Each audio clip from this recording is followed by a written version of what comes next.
Hello, great people. Welcome back to our channel. We are so excited to have you again.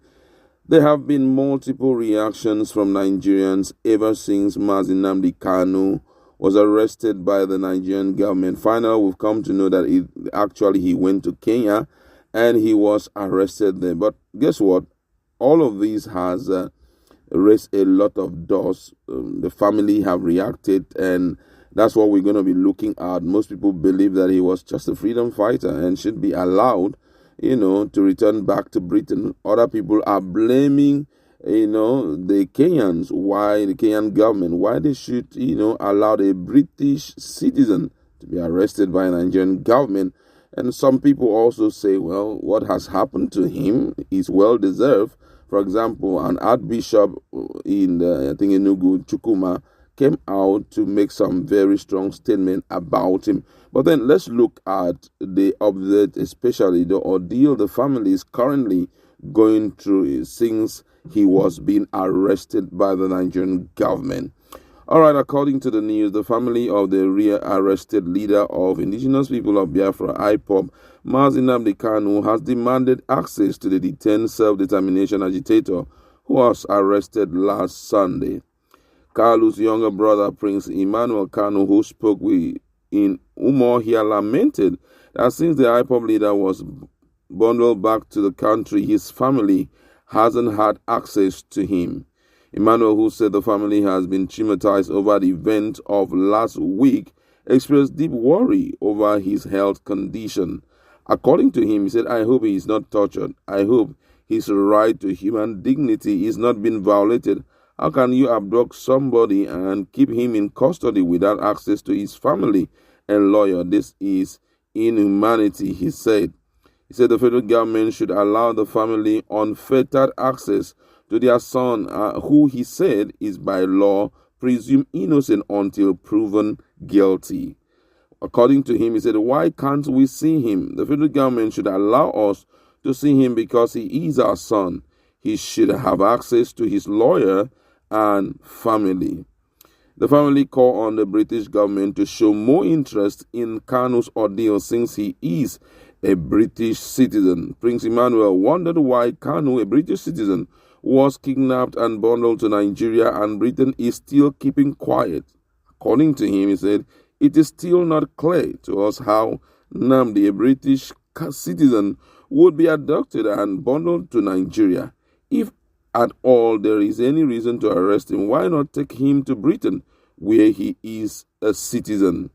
Britain hasn't done enough. Britain should be able to stand firm and demand explanation for those who abducted her citizen and bundled him to Nigeria. Kenya should also explain all it knows about this crime."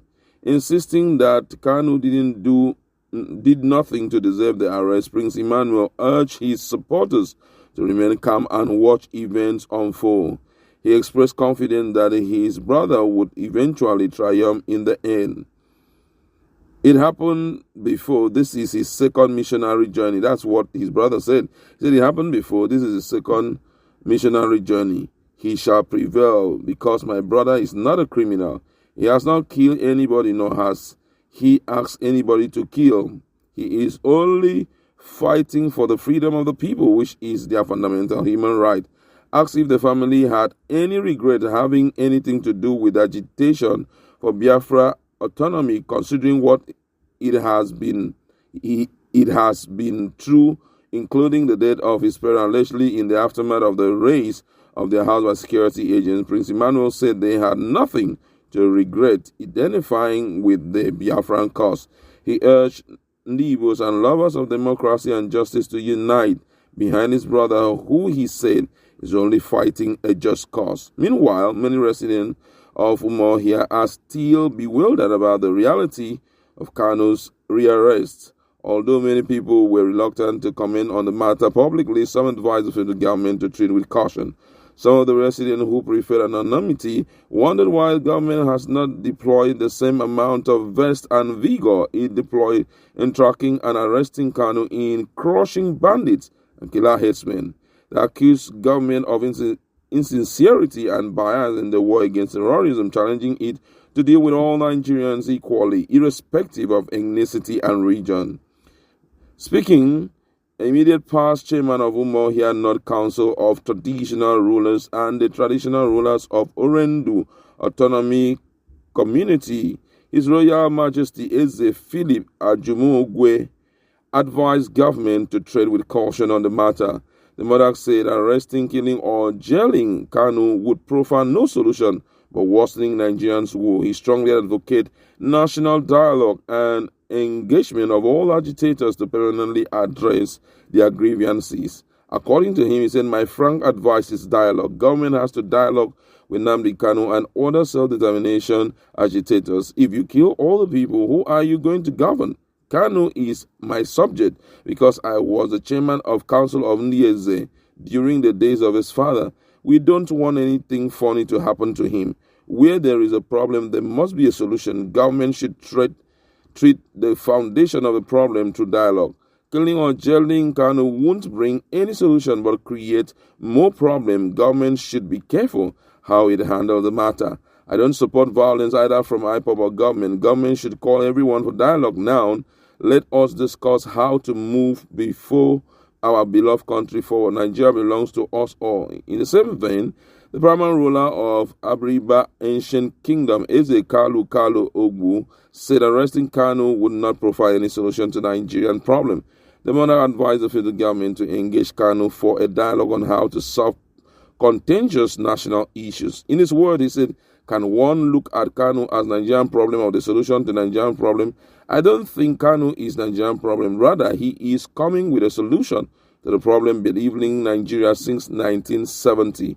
What gave rise to the emergence of the likes of Nwazurike and Kanu is a treatment of Ndigbo as second-class citizens by the Nigerian government. What they are saying is that the exclusion and suppression of the Igbos are enough. They are saying that Nigeria is pressing hard on our neck and we can no longer breathe. So arresting Kanu won't bring any solution. What the federal government should do is engage him for dialogue. This is time for a national dialogue on how to carry everyone along and move the country forward."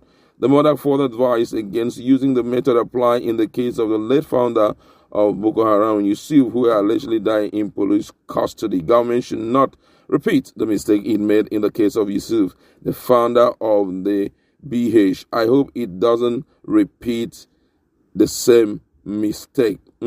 This is really, really a serious matter, considering how many people are responding to it. And, the family is still looking at the government of England or Britain, that they're going to do something drastic about it. And also they're calling on the federal government to instead look at the issue of dialogue than to do any harm to Nnamdi Kanu. All right, that's where we'd like to leave it. Go to our comment section. Let's interact. What's your position about what the brother had to say, that Nnamdi Kanu had not done anything wrong, but only fighting for the freedom of his people? Let's interact.